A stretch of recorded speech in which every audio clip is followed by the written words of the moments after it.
کہ یار fake news نہیں ہونی چاہیے, کوئی ایسا ٹرینڈ چلے تو اس کو مین اسٹریم میڈیا پک نہ کرے, اس کو بڑے اچھے طریقے سے لے کر یعنی چلیں. ایک اور چیز میں اس میں ایڈ کر دوں, کیا سوشل میڈیا کو ریگولیٹ کیا جا سکتا ہے؟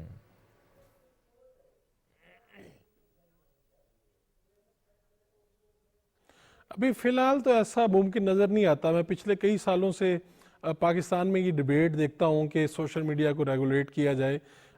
بدقسمتی کہیں یا کچھ بھی کہیں کہ آپ کے ہمسایہ ملک میں دفاتر موجود ہیں, جتنے بڑے پلیٹ فارمز ہیں, ہمارے ہاں بدقسمتی سی موجود نہیں ہیں. ہمیں اگر کوئی بات بھی کرنی ہے تو ہم ڈیفینیٹلی یہاں پر بیٹھ کے, جہاں پر اگر کوئی آفس ہی نہیں یہاں پر موجود ہوگا, فیس بک ٹویٹر والے یہاں پر موجود ہی نہیں ہوں گے, تو ہمارے کنسرن کو کتنا اچھی طرح سن سکتے ہیں. میں ابھی آپ کو چند دن پہلے کی مثال دے دیتا ہوں کہ ہمارے ایک دوست ہیں, انہوں نے ایک شکایت کی تھی, ان کی ایک عزیز ہیں, ان کو کسی نے تنگ کیا سوشل میڈیا کے تھرو اور مسلسل کرتا رہا. تو انہوں نے کئی مرتبہ کمپلین کی. میں نے کسی تعلق واسطے سے FIA سے رابطہ کیا جب یہاں پر سائبر کرائم میں, تو پتہ چلا کہ اتنے کیسز ہیں کہ وہ اتنی جلدی رسپونڈ نہیں کر پا رہے, یعنی ان کا بھی کوئی قصور نہیں, یعنی اتنے کیسز ہیں کہ روز کچھ نہ کچھ ایسا ہو رہا ہے. اور ہمارے پارلیمنٹ میں چیزیں تو آئی ہیں, لیکن ابھی ایسا لگتا ہے کہ جیسے اس کو ریگولیٹ کرنے میں تھوڑا وقت لگے گا. ابھی بظاہر ایسا ممکن نظر نہیں آتا کہ ہم ان سے اس طرح سے بات کر سکیں جب تک وہ یہاں پر آ کے اپنا نیٹ ورک کے دفاتر یہاں پر نہیں کھولتے, ہمارے ساتھ اس طرح سے بات نہیں کرتے. ابھی بھی بعض دفعہ لوگ اٹھ کے اداروں کے خلاف بات کرنا شروع کر دیتے ہیں, ان تک رسائی بڑی مشکل ہو جاتی ہے. آپ نے کچھ لوگ باہر کے ملکوں سے بیٹھ کے باتیں کر رہے ہیں, کچھ یہاں سے کر رہے ہیں, اکاؤنٹس بنائے ہوئے ہیں فیکس. اچھا, سیاسی پارٹیوں کی آپ نے بات کی, میں معذرت کے ساتھ یہ بات کروں گا کہ پاکستان میں اس وقت کلچر بڑا ڈیفرنٹ ہو چکا ہے. سیاسی پارٹیاں, سیاسی لیڈرز جو ہیں, ابھی پچھلے دنوں ہمارے دوست ہیں قاسم علی شاہ صاحب, انہوں نے کچھ بات کی جو کسی کو بری لگی, تو اس کے بعد مجھے یہ پتہ ہے, میرے نالج میں ہے کہ ایک پورا ٹرینڈ بنایا گیا, ایک پورا گروپس میں یہ شیئر کیا گیا کہ ان کی کردار کشی کی جائے, اور ان کی بات کسی کو ناگوار گزری کسی کو, تو وہ پارٹی کا جو میڈیا سیل ہے وہ فوراً حرکت میں آ گیا, اور انہوں نے پوری ایک کیمپین کی, ان کی کاروبار تباہ کرنے کے لیے ان کے بچوں کو ہراساں کیا گیا سوشل میڈیا پہ. یہ عام ہے, ابھی اس طرف آ رہی ہیں ادارے, کچھ نہ کچھ کرنا چاہ رہے ہیں, پارلیمنٹ میں بھی اس کے اوپر ڈیبیٹ ہوتی ہے, لیکن عملی طور پہ ابھی دیکھیں تو ایسا لگتا ہے کہ شاید ہماری سیاسی پارٹیاں بھی میچور نہیں ہوئیں. سیاسی پارٹیاں جی ہم ڈیولپنگ فیز میں ہیں, اور ظاہر ہے ابھی ہمیں بہت ساری چیزوں پہ محنت کرنے کی ضرورت ہے, بہت ساری ڈائریکشنز ہمیں اپنے لیے طے کرنی ہے. بہت شکریہ فاروق شہباز وڑائچ, آپ نے بڑے زبردست طریقے سے بڑے ڈیٹیلڈ انالیسس دیا اپنا, سوشل میڈیا کس طرح سے ہماری پولیٹکس کو, ہمارے ملک کو امپیکٹ کر رہا ہے, اور پھر جو انسانی ذہن پہ اثرات ہوتے ہیں اس کے, اس پہ بھی ہم نے بڑی سیر حاصل گفتگو کیا ہے. ہوپ بہت سارے لوگوں نے انڈرسٹینڈ کیا ہوگا کہ سوشل میڈیا کا جو استعمال ہے, rational use of social media, وہ بہت ضروری ہے. عقل مندی کے ساتھ سوشل میڈیا کا استعمال کریں, کوئی بھی ایسی پوسٹ, کوئی بھی ایسی چیز جو تصدیق شدہ نہ ہو, جس پہ آپ کی ریسرچ نہ ہو, وہ نہ لگائیں. خواہ وہ کسی کا کال ہو, خواہ وہ کسی کی خبر ہو, خواہ اس کا تعلق کسی بھی چیز سے ہو, جب تک آپ اس کو ویریفائی نہ کریں, آپ اس کو پوسٹ نہ کریں. فیک نیوز سے بچیں, کوئی بھی ایسی چیز جو آپ کے ملک کے لیے, آپ کے لوگوں کے لیے, آپ کی فیملی کے لیے ڈیمیجنگ ہو, اس کو ہرگز پوسٹ نہ کریں. صرف اس لیے شیئر کر لینا کہ آپ کو اچھی لگ رہی ہے, یہ تو تھوڑی ناانصافی ہو جاتی ہے. چلیں بڑھتے ہیں آگے ایک اور موضوع کی طرف, اور وہ ہے آج ہمارا انفرٹیلٹی, یعنی بانجھ پن سے جڑا. جب انفرٹیلٹی کی بات کرتے ہیں, ظاہر ہے وہ مرد کے ساتھ بھی معاملہ ہو سکتا ہے, خاتون کے ساتھ بھی ہو سکتا ہے, سم ٹائمز کپل کے ساتھ ذرا ایشو ہوتا ہے. اس پر ہم بات کریں گے, چھوٹی سی بریک لیتے ہیں, واپس آتے ہیں, ساتھ رہیے.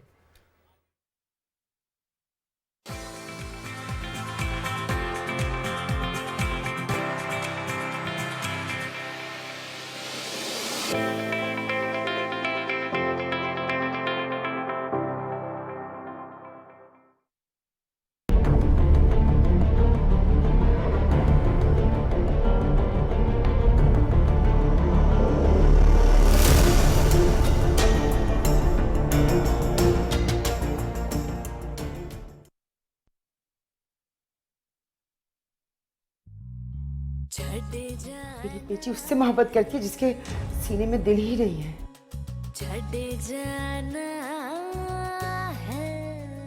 تو تم بتا دیتے, ہم کورٹ سے ڈائریکٹ ریسٹورنٹ ہی چلے جاتے کھانا کھانے. کوٹ کہتا تو بھی ٹھیک ہے موجو, واقعی سب نے بیگانہ سمجھ رکھا ہے مجھے. سے جوڑ سنگت دے ڈٹھے تے